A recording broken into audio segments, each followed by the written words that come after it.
ಯಾರ ಅಕ್ಕ ಬೆಂಗಳೂರು ಕಾಯೋಳು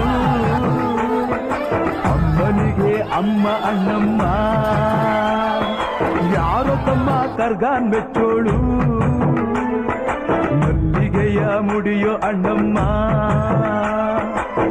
ಬರುತ್ತೀನೆಂದರ ಇಲ್ಲಿಗೆ